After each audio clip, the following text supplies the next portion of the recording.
sob, apinya bleber lagi, apinya juga bleber. Bagaimana cara mengatasinya? Ikuti sampai tuntas sob.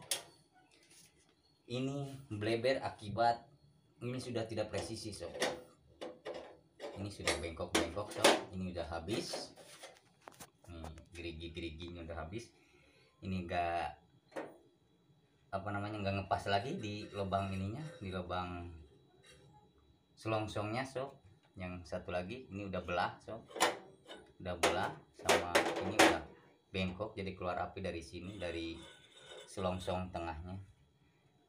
Apa yang harus kita lakukan? Caranya mudah banget sob. Kita tinggal membeli spare part baru, memberi burner yang baru. Kita buktikan sob ya.